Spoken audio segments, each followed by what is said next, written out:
السلام علیکم ورحمۃ اللہ تعالی وبرکاتہ۔ نحمده ونصلي ونسلم على رسوله الكريم اما بعد فاعوذ باللہ من الشیطان الرجیم بسم اللہ الرحمن الرحیم ان اللہ وملائکته یصلون علی النبی یا ایہا الذین آمنوا صلوا علیہ وسلموا تسلیما اللهم صل على سيدنا ومولانا محمد معدن الجود والكرم وآله الكرام وابنه الكريم وبارك وسلم صلاة وسلاما عليك يا رسول الله صلی اللہ تعالی علیہ وسلم۔ سورہ بقرہ کی پہلی آیت کریمہ ذالک الکتاب لا ریب فیہ کی تفسیر جاری ہے۔ اس کو آگے مزید وضاحت کے ساتھ بیان کرتے ہیں کہ ذالکہ کا مطلب کیا ہوتا ہے۔ کہتے ہیں ذالکہ اسم اشارہ ہے۔ اس میں اشارہ مطلب وہ لفظ جس سے کسی چیز کی طرف اشارہ کیا جائے، جیسے اردو میں لفظ یہ یا وہ، ہم بولتے ہیں یہ کتاب، یہ کرسی، وہ قلم، اس طرح ہم یہ یا وہ، اس سے ہم اشارہ کرتے ہیں، یعنی اگرچہ انگلی سے اشارہ نہ بھی کریں لیکن ہم یا تو یہ بولتے ہیں یا وہ بولتے ہیں۔ اگر کوئی چیز ہمارے قریب موجود ہے اور اس کی طرف ہمیں اشارہ کرنا ہو تو ہم اس کے لیے یہ کا لفظ استعمال کرتے ہیں۔ جیسے ہم اس کے اسٹینڈ کی طرف اگر اشارہ کرنا چاہیں تو ہم کہیں گے یہ اسٹینڈ، یہ ٹیبل، اور وہ جو کرسی دور پڑی ہوئی ہے اس کی طرف اگر ہم اشارہ کرنا چاہیں تو یہ نہیں بولیں گے، پھر کیا بولیں گے؟ وہ بولیں گے۔ تو ذالکہ کا معنی عربی میں ہوتا ہے وہ۔ ذالکہ کا معنی کیا ہوتا ہے عربی میں؟ وہ، اور وہ دور کے لیے آتا ہے۔ ذالکہ جو ہے وہ دور کی چیز کی طرف اشارہ کرنے کے لیے آتا ہے۔ جبکہ ہم دیکھیں تو کلام پاک تو ہمارے سامنے موجود ہوتا ہے۔ جب بھی بندہ تلاوت کر رہا ہوگا اور یہ آیت کریمہ پڑھ رہا ہوگا تو کلام پاک اس کے سامنے ہوگا کہ نہیں ہوگا؟ یعنی کلام پاک اس کے بالکل قریب ہے۔ تو کیا ہونا چاہیے وہاں پر؟ یہ ہونا چاہیے کہ وہ ہونا چاہیے؟ یہ ہونا چاہیے۔ یہ کتاب اس کے اندر کوئی شک کی گنجائش نہیں، اس کتاب میں کسی طرح کا کوئی شک نہیں ہے، کوئی شبہ نہیں۔ جبکہ اس کی جگہ پہ کیا آ گیا؟ ذالکہ آیا، یعنی وہ۔ حالانکہ ترجمہ تو پھر بھی یہی کرتے ہیں کہ وہ بلند رتبہ کتاب جس میں شک کی کوئی گنجائش نہیں۔ اب ظاہری سی بات ہے کہ ذالکہ کا مطلب ہوا وہ اور الکتاب کا مطلب ہوا کتاب۔ اب یہ بیچ میں بلند رتبہ کہاں سے آ گیا؟ ہمارے امام نے یہ ترجمہ کیا ہے اعلیٰ حضرت رضی اللہ تعالیٰ عنہ، وہ بلند رتبہ کتاب، کوئی شک کی گنجائش نہیں۔ جو ابھی یہاں پہ ذکر کیا کنز الایمان کا ترجمہ، وہ بلند رتبہ کتاب، کوئی شک کی جگہ نہیں، اس میں ہدایت ہے در والوں کو۔ یہ کنز الایمان کا ترجمہ اعلیٰ حضرت رضی اللہ تعالیٰ نے کیا۔ تو ذالکہ کا معنی وہ اور الکتاب کا معنی کتاب، تو اس کا تو سیدھا ترجمہ ہوا وہ کتاب۔ یہ بیچ میں بلند رتبہ کیسے آ گیا؟ اسی میں جواب موجود ہے کہ ہاذا کیوں نہیں آیا، یہ کیوں نہیں آیا، وہ کیوں آیا؟ اس کا جواب موجود ہے کہ وہ بلند رتبہ کتاب، یہ جو کتاب ہے کوئی معمولی کتاب نہیں ہے، یہ بڑے اونچے مرتبے والی کتاب ہے، بڑی بلند رتبے والی کتاب ہے۔ تو اس کی عظمت بتانے کے لیے اور اس کا اونچا رتبہ اور بلند مقام بتانے کے لیے ہاذا کی جگہ پر ذالکہ لایا گیا۔ یعنی وہ اگرچہ ہمارے سامنے ہے، اگرچہ کتاب ہم پڑھ رہے ہیں، تلاوت کرنے والے کے سامنے، پڑھنے والے کے سامنے ہے، تو ہاذا ہونا چاہیے، لیکن مرتبے کے اعتبار سے بہت اونچی کتاب ہے، رتبے کے اعتبار سے بہت ہی اونچی کتاب، بہت ہی بلند کتاب ہے، گویا کہ بہت دور ہے، یعنی رتبے کے اعتبار سے بہت دور ہے، اس لیے ہاذا کی جگہ پہ ذالکہ لایا گیا۔ تو اب اس میں یہ گفتگو ہے کہ ذالکہ سے اشارہ کس کی طرف ہو رہا ہے؟ اگر اہل کتاب کو سنانا مقصود ہے، اور اہل کتاب، آپ بات یاد رکھیں کہ یہ اہل کتاب بار بار یہ لفظ آئے گا، اہل کتاب اور کتابی، تو اس سے مراد وہ ہوتا ہے کہ جو کتاب کو فالو کرنے والے۔ کون سی کتاب؟ آسمانی کتاب کو فالو کرنے کا دعویٰ کرنے والا۔ اور وہ اس زمانے میں دو ہی قسم کے لوگ ہیں، یا تو یہودی ہیں یا نصارہ۔ ہم بھی اہل کتاب، لیکن ہم اپنے آپ کو اہل کتاب کہتے نہیں ہیں، ہم اپنے آپ کو مسلمان کہتے ہیں، ہم اپنے آپ کو مومن کہتے ہیں۔ ہم بھی آسمانی کتاب کے ماننے والے، بلکہ ایسی آسمانی کتاب کے ماننے والے جس سے بہتر کوئی دوسری آسمانی کتاب ہے ہی نہیں، یعنی قرآن پاک۔ ہم قرآن پاک کو فالو کرنے والے، ہم قرآن پاک کے ماننے والے، جو سب سے افضل کتاب ہے، سب سے بہترین کتاب ہے۔ تو اہل کتاب جہاں پر بھی بولا جاتا ہے وہاں پر یہودی اور عیسائی مراد ہوتے ہیں۔ تو اگر یہ ذالک الکتابوں سے اہل کتاب کو سنانا مقصد ہے، اگر کہ یہ ایسی کتاب، اے اہل کتاب سنو، اے یہودی، اے نصرانی سنو، اگر ان کو سنانا مقصد ہے تو پھر اس کا مطلب کیا ہوگا؟ تو وہ بیان کرتے ہیں، پھر اس کا مطلب یہ ہے کہ وہ چیز جس کا وعدہ توریت اور انجیل وغیرہ میں کیا گیا تھا، کیونکہ وہ اہل کتاب ہیں، کتاب کو فالو کرنے کا دعویٰ کرنے والے، اگرچہ حقیقت میں وہ صحیح معنوں میں جس طرح وہ آسمانی کتاب پر عمل کرنا چاہیے ویسے وہ لوگ کرتے نہیں، بلکہ انہوں نے خود اس کتاب کو بدل دیا، تبدیل کر دیا، یعنی توریت اور انجیل کو، کیونکہ توریت حضرت موسیٰ علیہ السلام پر نازل ہوئی اور انجیل حضرت عیسیٰ علیہ السلام پر نازل ہوئی۔ موسیٰ علیہ السلام کے ماننے والوں کو یہودی کہا جاتا ہے اور عیسیٰ علیہ السلام کے ماننے والوں کو عیسائی یا نصرانی کہا جاتا ہے۔ تو انہی دونوں قسم کے لوگوں سے یہاں پر خطاب ہو رہا ہے اور انہی دونوں قسم کے لوگوں کو یہاں پر پکارا جا رہا ہے، اور دو کتابوں کا خاص طور پر تذکرہ کیا جا رہا ہے، اور وہ دو کتابیں کون سی ہیں؟ توریت اور انجیل، کیونکہ یہی دو کتابیں وہ لوگ فالو کرتے تھے کہ توریت اور انجیل وغیرہ میں جو وعدہ کیا گیا تھا کہ آخر زمانے میں ایک کتاب آنے والی ہے، کیونکہ توریت اور انجیل میں بلکہ ساری آسمانی کتابوں کے اندر حضور پاک صلی اللہ علیہ وسلم کا ذکر بھی موجود تھا اور قرآن پاک کا بھی ذکر موجود کہ ایک نبی آئیں گے جو بالکل آخری زمانے میں تشریف لائیں گے اور وہ خاتم النبیین ہوں گے، اور ان کے بعد کوئی نبی نہیں آئے گا، ان پر نبوت کا سلسلہ ختم ہو جائے گا اور ان پر ایک کتاب نازل ہوگی جو ساری کتابوں میں سب سے بہتر ہوگی، سب سے افضل ہوگی، اور وہ ایسی کتاب ہوگی جو اس سے پہلے والی ساری آسمانی کتابوں کی تصدیق کرنے والی ہوگی، ٹھیک ہے، اور وہ قرآن پاک ہے۔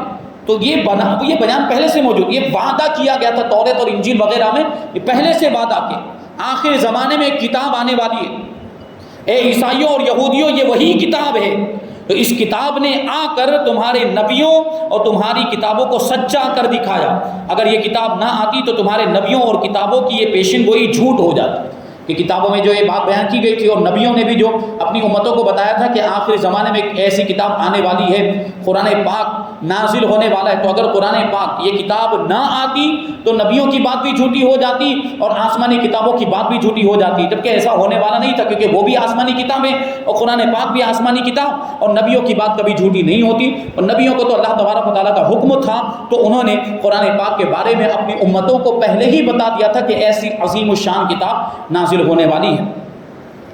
تو فرمایا جا رہا ہے کہ تمہارا اس کتاب کا انکار کرنا حقیقت میں اپنے نبیوں اور اپنی کتابوں کو ہی جھٹلانا، کیونکہ وہ کتابیں تو خود بتا رہی ہے کہ قرآن پاک جیسی عظیم کتاب آنے والی ہے، اور نبیوں نے خود بتایا تھا، ان کے نبیوں نے، ان کے انبیاء کرام نے، حضرت موسیٰ، حضرت عیسیٰ اور بنی اسرائیل کے سارے انبیاء کرام نے یہ بتایا تھا کہ آخری زمانے میں ایک سب سے بہترین کتاب نازل ہونے والی۔ اب اس کے باوجود اگر وہ قرآن پاک کو نہیں مانتے، اس کے باوجود اگر وہ قرآن پاک پر ایمان نہیں لاتے، تو یہ اپنے نبیوں کے بھی منکر ہو گئے اور اپنی کتابوں کے بھی منکر ہو گئے، توریت انجیل وغیرہ کے بھی منکر ہو گئے، کیونکہ اس میں تو قرآن کا ذکر ہے اور یہ قرآن کو نہیں مان رہے، تو یہ اس کا انکار ہوا۔ اگر مسلمانوں کو سنانا منظور، یہ تو اہل کتاب کی بات ہوگی، اور اگر اس سے یعنی ذالکل کتابوں سے کہ یہ بلند رتبہ کتاب، اس میں کوئی شک کی گنجائش نہیں، اگر اس سے مسلمانوں کو سنانا مقصد ہے کہ مسلمانوں سنو یہ وہ کتاب ہے، یہ بلند رتبہ کتاب ہے، تو ذالکہ سے اشارہ یا تو ان صورتوں کی طرف ہو رہا ہے جو سورہ بقرہ سے پہلے اتر چکی، کیونکہ سورہ بقرہ اگرچہ ترتیب کے اعتبار سے اور لکھنے کے اعتبار سے سب سے پہلی سورت ہے، سورہ فاتحہ کے بعد سب سے پہلے قرآن پاک میں کون سی سورت لکھی ہوئی ہے؟ سورہ بقرہ، اسی لیے تو ہم اس کی تفسیر بیان کر رہے ہیں، لیکن نازل ہونے کے اعتبار سے، اترنے کے اعتبار سے یہ سب سے پہلی سورت نہیں ہے، اس سے پہلے بہت ساری سورتیں نازل ہو چکی ہیں۔ تو اگر یہاں پر مسلمانوں سے خطاب ہو اور مسلمانوں کو سنایا جا رہا ہو تو پھر مقصد ذالکہ سے اشارہ کدھر ہوگا؟ ان آیتوں کی طرف اور ان سورتوں کی طرف ہوگا جو سورہ بقرہ سے پہلے نازل ہو چکی، یا ان کی طرف جو آئندہ اترنے والی ہے، یا اس کی طرف جو لوح محفوظ میں لکھا ہوا ہے، کیونکہ دیکھیں قرآن پاک یہ 23 سال کے عرصے میں تھوڑا تھوڑا کر کے نازل ہوا، لیکن لوح محفوظ میں تو پہلے ہی سے پورا قرآن لکھا ہوا تھا۔ لوح محفوظ کو سمجھنے کی ضرورت، لوح کا معنی تختی، اور محفوظ یعنی جس کو محفوظ کر دیا گیا ہے، جس کو لکھ دیا گیا۔ لوح محفوظ یہ وہ تختی ہے جو اللہ تبارک و تعالیٰ نے جس کو پیدا فرمایا، اور یہ ہم دنیا میں جو تختیاں دیکھتے ہیں یہ اس تختی کی طرح نہیں ہے، ہم دنیا کی تختیوں پر لوح محفوظ کو قیاس نہیں کر سکتے۔ لوح محفوظ کی شان یہ ہے کہ جب سے دنیا بنی ہے، جب تک دنیا قائم رہے گی، جو کچھ ہونے والا تھا اور جو کچھ ہو چکا، ساری باتیں، ساری تفصیلات لکھ دی گئی ہے لوح محفوظ پر۔ لوح محفوظ میں سب کچھ لکھا ہوا۔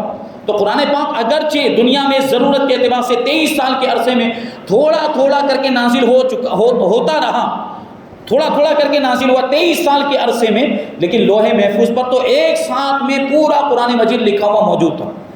یہ اللہ تبارک و تعالیٰ نے اپنے علم سے پہلے ہی لکھ دیا تھا۔ تو یا تو پھر وہ لوح محفوظ کی طرف اشارہ کہ لوح محفوظ میں جو قرآن لکھا ہوا ہے یہ وہ بلند رتبہ کتاب ہے، چونکہ پہلے ہی خبر دی جا چکی ہے کہ وَإِنَّهُ فِي أُمِّ الْكِتَابِ لَدَيْنَا لَعَلِيٌّ حَكِيمٌ، کہ بے شک وہ یعنی قرآن پاک ہماری بارگاہ میں ام الکتاب میں لکھا ہوا ہے۔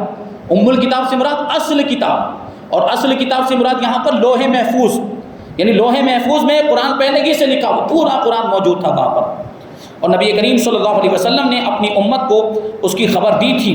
تو اب معنی یہ ہوئے کہ وہ صورتیں جو اس سے پہلے آ چکی یا جو لوح محفوظ میں لکھی ہوئی وہ یہ کتاب ہے۔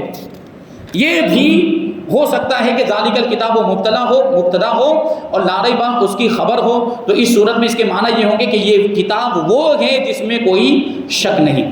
الکتاب یہ کتبہ سے بنا ہے، کتبہ کا معنی ہوتا ہے لکھنا، اور اس کے یہ لکھنا تو ایک معنی، اس کے علاوہ بھی اور بہت سارے معنی ہیں۔ ایک معنی ہوتا ہے جمع ہونا، کتبہ کا ایک معنی کیا ہوتا ہے؟ جمع ہونا۔ اسی لیے لشکر کو کتیبہ کہتے ہیں کیونکہ اس میں بہت سارے انسان جمع ہوتے ہیں، ایک لشکر کے اندر بہت سارے فوجی جمع ہوتے ہیں، اس لیے اس کو فوجی دستے کو کتیبہ کہا جاتا ہے، انسانوں کے اس میں جمع ہونے کی وجہ سے۔ تو قرآن پاک کے اندر بھی بہت سارے مضامین بلکہ سارے علوم جمع کر دیے گئے، اس لیے اس کو کتاب کہا گیا۔ دوسرا معنی کتبہ کا ہوتا ہے لازم کرنا، جیسے اللہ فرماتا ہے کتب علیکم الصیام، تم پر روزے لکھ دیے گئے، رمضان کے روزے لکھ دیے گئے، یعنی رمضان کے روزے لازم کر دیے گئے، رمضان کے روزے فرض کر دیے گئے۔ تیسرا معنی ہوتا ہے دلیل اور حجت، جیسے اللہ تعالیٰ فرماتے ہیں فَأْتُوا بِكِتَابِكُمْ، کہ اپنی کتاب لے کر آؤ، یعنی اپنی دلیل لے کر آؤ، اپنی حجت لے کر آؤ۔ یہ قرآن پاک میں اس معنی میں استعمال ہوا۔ اور چوتھا معنی ہوتا ہے میعاد یا مدت۔ اللہ فرماتا ہے وَلَهَا کِتَابٌ مَعْلُوم، اور یہ پوری آیت کریمہ ہے کہ ہم نے بہت سی بستیاں اس سے پہلے ہلاک کی اور ان کے لیے ایک مقرر میعاد تھی، ان کے لیے ایک مقرر مدت تھی، ان کی وہ مدت پوری ہو گئی تو ان کو ہلاک کر دیا گیا۔ تو یہاں پہ مدت کے معنی میں استعمال ہوا ہے اور میعاد کے معنی میں استعمال ہوا۔ چھٹا معنی ہے، پانچواں معنی ہے غلام کو مکاتب کرنا۔ غلام کو مکاتب کرنے کا مطلب کیا ہوتا ہے؟ پرانے زمانے میں جب غلاموں کا دور تھا تو یا تو کبھی آقا کو رحم آ جاتا تو اپنے غلام کو ایسے ہی آزاد کر دیتا، کبھی ایسا ہوتا کہ اس کے ساتھ عقد کتابت کرتا غلام کے ساتھ، اور عقد کتابت کا مطلب یہ ہوتا کہ غلام کو آقا یہ کہہ دیتا کہ تو جا بازار میں جا کر کما یا کہیں سے بھی اتنے روپیے لا کر مجھے دے دے تو تو آزاد۔ مثال کے طور پر 10,000 روپے، 10,000 روپے لا کر مجھے دے دے تو تو آزاد۔ اب چاہے کس طریقے سے کما کر لے کر آ یا کسی کے پاس سے مانگ کر لے کر آ، تو یہ غلام جو ہوتا ہے اس غلام کو مکاتب کہا جاتا ہے۔ تو یہ مکاتب کے معنی میں بھی قرآن پاک میں آیا، غلام کو مکاتب بنانے کے بارے میں، یعنی اس سے کہنا کہ تو اتنا مال دے دے تو تو آزاد، یعنی غلام سے یہ کہنا۔ اور اس معنی میں ہے آیت کریمہ والذین یبتغون الکتاب، اور وہ جو عقد کتاب، وہ کتابت کا عوض ادا کر کے جو آزاد ہونا چاہتے ہیں، ان غلاموں کا تذکرہ قرآن پاک میں۔ تو یہاں الکتاب جو آیا ہے وہ عقد کتابت کے بارے میں۔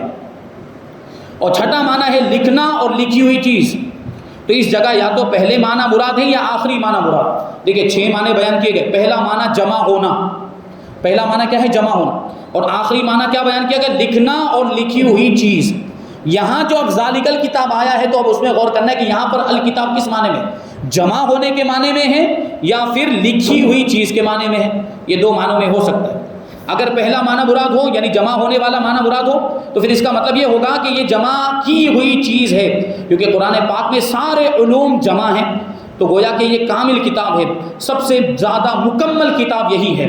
خیال رہے کہ سارے علوم قرآن شریف میں ہیں، ساری چیزوں کا بیان قرآن پاک کے اندر موجود، ساری مخلوقات کی تفصیل قرآن پاک کے اندر بیان کر دی گئی ہے۔ رب تبارک و تعالیٰ فرماتا ہے تفصیل الکتاب، قرآن پاک میں کتاب کی تفصیل موجود ہے، اور یہاں کتاب سے مراد لوح محفوظ، یعنی قرآن پاک کے اندر لوح محفوظ کی تفصیل موجود ہے کہ لوح محفوظ میں تو سب کچھ لکھا ہوا ہے، جب سے دنیا بنی جب تک دنیا قائم رہے گی ساری باتیں لوح محفوظ میں لکھی ہوئی، اور لوح محفوظ کی تفصیل قرآن پاک کے اندر موجود ہے، تو اس کا مطلب ساری چیزیں آ گئی، ساری چیزوں کا بیان قرآن پاک کے اندر آ گیا۔ اور دوسرے مقام پر اللہ ارشاد فرماتا ہے ولا رطب ولا یابس الا فی کتاب مبین، کوئی تر چیز نہیں اور کوئی خشک چیز نہیں مگر وہ قرآن پاک میں روشن کتاب کے اندر موجود ہے، یعنی ہر چیز کا بیان کتاب پاک قرآن پاک کے اندر موجود ہے۔ اور سارا قرآن حضور پاک صلی اللہ علیہ وسلم کے علم میں ہے، کیونکہ قرآن حضور پر نازل ہوا تو حضور کو قرآن کا علم ہے کہ نہیں؟ یقیناً ہے۔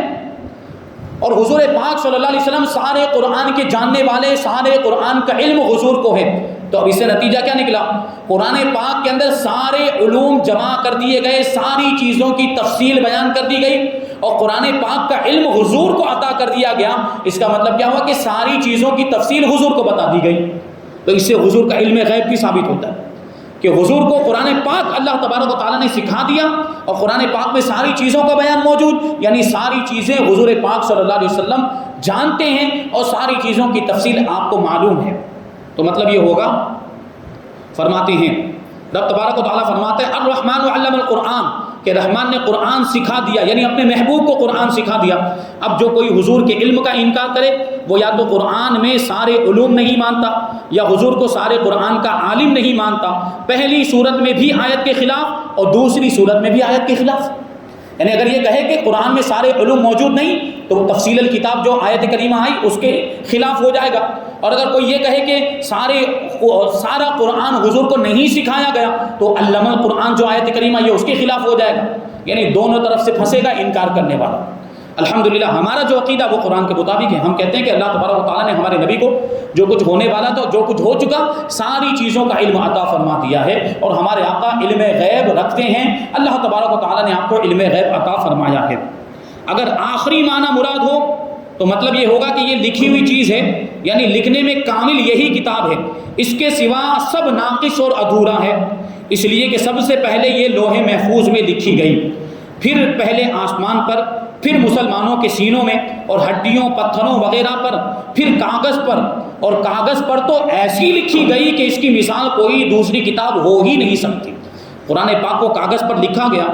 آج یاد رکھیے کہ پوری دنیا میں سب سے زیادہ چھپنے والی کتاب، سب سے زیادہ پبلش ہونے والی کوئی کتاب ہے وہ قرآن مجید، اور یہ تو چھپنے کی تو بات ہو گئی، سب سے زیادہ پڑھی جانے والی کتاب بھی قرآن پاک۔ کوئی بھی کتاب اتنی زیادہ نہ پہلے پڑھی گئی، نہ اب پڑھی جا رہی ہے، نہ آئندہ پڑھی جائے گی جتنی زیادہ قرآن پاک کی تلاوت ہوتی ہے۔ تو سب سے زیادہ پڑھی جانے والی کتاب بھی قرآن پاک ہے، اور سب سے زیادہ چھپنے والی کتاب بھی قرآن پاک، کاغذ پر اس انداز میں لکھی گئی۔ فرماتے ہیں، اب یہ اپنے زمانے کی بات کریں گے، مصنف علیہ رحمہ یہ مفتی احمد یار خان نعیمی، جن کو حکیم الامت کہا جاتا ہے، ان کی لکھی ہوئی کتاب ہے، اور ان کا زمانہ میں آپ کو بتاؤں تو 1971 میں آپ کا انتقال ہوا۔ مفتی احمد یار خان نعیمی کا انتقال کب ہوا؟ 1971 میں۔ اب یہ ظاہر سی بات اس سے پہلے کی بات ہے، ان کے ظاہری زمانے کی، ظاہری حیات کی بات ہے، تو یہ اس زمانے کی بات کر رہے تھے کہ اس زمانے میں قرآن کے چھپنے کی شان کیا تھی۔ فرماتے ہیں کہ یہ اس قدر یہ لکھی گئی کہ اس کی مثال کوئی دوسری کتاب ہو ہی نہیں سکتی، کیونکہ انسان جو بھی کتاب لکھتا ہے وہ 2، 4 یا 10، 20 دفعہ چھپ کر ختم ہو جاتی، 2 مرتبہ چھپے گی، 4 مرتبہ، 10 مرتبہ، 20 مرتبہ، یا زیادہ سے زیادہ 50 مرتبہ، پھر کوئی اس کا چھاپنے والا نہیں ملتا، وہ کتاب ہی ختم ہو جاتی، اس کا وجود ہی باقی نہیں رہتا۔ عام طور پر دنیا کی کتابوں کے یہ معاملات ہیں۔ توریت اور انجیل وغیرہ بھی چند بار لکھی گئی، جبکہ وہ بھی آسمانی کتابیں تھیں۔ توریت حضرت موسیٰ علیہ السلام پر نازل ہوئی، انجیل حضرت عیسیٰ علیہ السلام پر، لیکن ان کا بھی معاملہ یہ ہے کہ وہ بھی ختم ہو چکی۔ توریت اپنی اصلی حالت میں موجود نہیں، اور انجیل بھی اپنی اصلی حالت میں موجود نہیں، اگرچہ بائبل کہتے رہیں لیکن وہ اصل انجیل نہیں ہے، اس میں بہت کچھ تبدیل کر دیا گیا۔ تو یہ دیکھیں یہ چھپ کے ختم ہو گئی، لیکن قرآن پاک نے اس زمانے میں بھی دنیا بھر کے پریسوں پر قبضہ کر لیا۔ پریس یعنی جہاں پر کتابیں چھپتی، قرآن پاک نے دنیا بھر کی پریسوں پر قبضہ کر لیا ہے۔ چنانچہ اس وقت صرف لاہور سے 50 لاکھ سالانہ اس کی اشاعت ہوتی ہے، یعنی 50 لاکھ کاپیاں اس کی چھپتی ہیں۔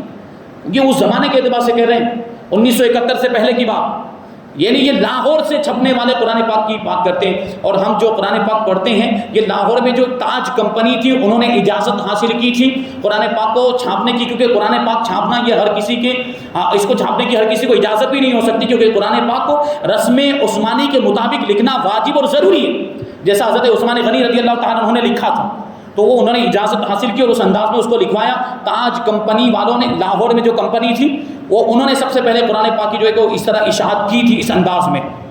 اسی وجہ سے آپ قرآن پاک کو اٹھا کر دیکھیں تو اس میں لکھا رہتا ہے اوپر ہی مثل تاج کمپنی لاہور، یہ آپ کو لکھا ہوا ملے گا، آپ کبھی غور کیا ہو تو مطلب کیا کہ وہ تاج کمپنی نے جو شائع کیا تھا یہ اس کی کاپی ہے، یہ اس کا عکس ہے، یہ اس کی زیروکس ہے، ہم اسی کو چھاپ رہے ہیں، یعنی ان کو اجازت ملی ہوئی تو گویا کہ ہم کو بھی اجازت مل گئی۔ تو وہ کمپنی والے جو شائع کرتے تھے لاہور کے بارے میں فرما رہے ہیں کہ لاہور میں سال میں 50 لاکھ کی تعداد میں قرآن پاک چھپتا ہے، یہ اس زمانے کے اعتبار سے کہا 50 لاکھ، اور یہ صرف لاہور کی بات کر رہے ہیں، نہ معلوم ہندوستان پاکستان کے دیگر پریسوں میں ہر سال کتنا چھپتا ہوگا۔ اب اندازہ لگاؤ کہ ہندوستان کے علاوہ دیگر ممالک، یہ تو ہندوستان کی بات، صرف لاہور میں 50 لاکھ چھپتا ہے تو ہندوستان کے دوسرے علاقوں میں کتنا چھپتا ہوگا، پاکستان کے دوسرے علاقوں میں کتنا چھپتا ہوگا، بنگلہ دیش کے دوسرے علاقوں میں پریسوں میں کتنا چھپتا ہوگا۔ یہ تو بر صغیر کی بات ہو گئی، ہندوستان پاکستان بنگلہ دیش کی بات ہو گئی۔ اگر دوسرے ممالک کی بات کریں تو دوسرے تو پورے ملک اسلامی ملک کہے جاتے ہیں، جیسے کہ مصر ہے، استنبول ہے، بیروت ہے، عراق، حجاز وغیرہ، وہاں اس کی کس قدر اشاعت ہوتی ہوگی اور کتنی تعداد میں وہ چھپتا ہوگا۔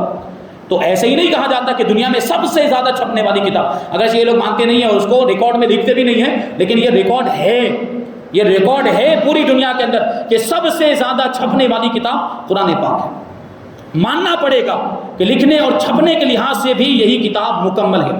روح البیان شریف میں اس جگہ پر بیان فرمایا کہ توریت شریف کی 1000 صورتیں تھیں اور ہر صورت میں 1000 آیتیں تھیں۔ تو حضرت موسیٰ علیہ السلام نے اللہ کی بارگاہ میں عرض کیا کہ اس کتاب کو کون پڑھ سکے گا اور کون حفظ کر سکے گا، اتنی لمبی چوڑی کتاب، یعنی 1000 صورتیں اور 1000 آیتیں، اتنی ضخیم کتاب کون پڑھ سکے گا اور اس کو یاد کون کر سکے گا۔ تو اللہ تبارک و تعالیٰ کی طرف سے ارشاد ہوا کہ میں اس سے بھی اعلیٰ شان والی کتاب نبی آخر الزماں پر اتاروں گا، یعنی اس سے بھی اونچے رتبے والی کتاب نبی آخر الزماں یعنی ہمارے آقا۔ اللہ فرماتا ہے کہ میں نبی آخر الزماں پر اس سے بھی عظمت والی، اس سے بھی زیادہ عظمت والی کتاب نازل کروں گا، لیکن ان کی امت کا یہ قرآن پاک کا اعجاز ہے اور حضور پاک صلی اللہ علیہ وسلم کا معجزہ اور اللہ تبارک و تعالیٰ کی قدرت ہے۔ اللہ خود فرماتا ہے کہ توریت کو یاد کرنا مشکل ہوگا، توریت کو ایک طرف سے پڑھنا مشکل ہوگا، لیکن اللہ فرماتا ہے کہ محمد صلی اللہ علیہ وسلم کی امت کا بچہ بچہ قرآن پاک کو یاد کر لے گا۔ ہوتا ہے کہ نہیں، چھوٹے چھوٹے بچے حافظ بن جاتے ہیں، چھوٹے چھوٹے بچے حافظ بن جاتے ہیں۔ یہ قرآن پاک کا اعجاز، رسول پاک صلی اللہ علیہ وسلم کا معجزہ ہے، یہ قرآن پاک کی شان۔ روح البیان شریف میں ہے کہ اس سے پہلے کل آسمانی کتابیں 103 اتری، 50 صحیفے حضرت شیس علیہ السلام پر، جو حضرت آدم علیہ السلام کے بیٹے ہیں حضرت شیس علیہ السلام، ان پر 50 صحیفے، صحیفے کا مطلب چھوٹی کتاب اور کتاب مطلب بڑی کتاب جیسے ہمارا قرآن پاک، اور 3 ادریس علیہ السلام پر اور 20 حضرت ابراہیم علیہ السلام پر، توریت حضرت موسیٰ علیہ السلام پر، زبور حضرت داؤد علیہ السلام پر اور انجیل حضرت عیسیٰ علیہ السلام پر۔ لیکن ان تمام کتابوں کے مضامین، ان میں جو کچھ بھی بیان کیا گیا تھا ان کا کانٹینٹ اس قرآن پاک میں جمع کر دیا گیا، یعنی ساری کتابیں جو اگلے کی انبیاء کرام پر نازل ہوئی تھی اور سارے صحیفے جو اگلے انبیاء کرام پر نازل ہوئے تھے ان میں جو کچھ بھی بیان کیا گیا تھا وہ سارا کا سارا، وہ سارے مضامین قرآن پاک میں جمع کر دیے گئے۔ لہٰذا یہ کتاب ان تمام کتابوں کی جامع مطلب ان ساری کتابوں کو جمع کرنے والی، ان ساری کتابوں کے مضامین کو جمع کرنے والی کتاب قرآن پاک ہے۔ اس لیے کہا گیا ذالک الکتاب، یعنی مکمل کتاب، ایک کامل کتاب ہے جس میں کسی طرح کا کوئی شک نہیں، جس میں کسی طرح کی کوئی کمی نہیں۔ کہ یہاں پر قرآن پاک کے تعلق سے اس کی عظمت بیان کی گئی۔ ابھی آگے قرآن پاک کے نام بیان کیے، کتنے نام ہیں قرآن پاک کے اندر ہی؟ جو خود قرآن پاک کے نام آئے ہیں وہ 32 نام یہاں پر شمار کیے، اور اس سے پہلے یہ بات بیان کی جا چکی کہ جس چیز کی جتنی عظمت زیادہ ہوتی ہے اس کے نام اتنے زیادہ ہوتے ہیں۔ تو قرآن پاک کے نام بھی اتنے زیادہ ہیں تو اس کی عظمت بھی اتنی زیادہ اور اس کا رتبہ بھی ویسا ہے۔ پھر آگے ہم انشاءاللہ تبارک و تعالیٰ، اب یہ ہو رہا ہے کہ بہت تفصیل ہو جا رہی ہے تو ہم تھوڑی باتیں اب یہاں اسکپ بھی کریں گے، کچھ چھوڑیں گے اور جو ضروری باتیں ہیں وہی شامل کریں گے، اس کو مختصر کرنے کی کوشش کریں گے انشاءاللہ تبارک و تعالیٰ، تاکہ کم وقت میں زیادہ سے زیادہ معلومات ہمیں حاصل ہو اور قرآن پاک کے بارے میں زیادہ سے زیادہ ہم کو جاننے کو ملے۔ اس لیے اب ہم جو کچھ ایسی بات ہوگی جو عوام کے لیے نہیں، ہم اس کو چھوڑ دیں گے اور کچھ ضروری باتیں ہی جو ہوں گی وہ اس کو ہم شامل کریں گے۔ اللہ تبارک و تعالیٰ کی بارگاہ میں دعا ہے کہ جو کچھ بھی بیان ہوا اس پر ہم سب کو عمل کرنے کی توفیق عطا فرمائے اور نور قرآن سے ہم سب کے دلوں کو روشن اور منور فرمائے۔ وما علینا الا البلاغ۔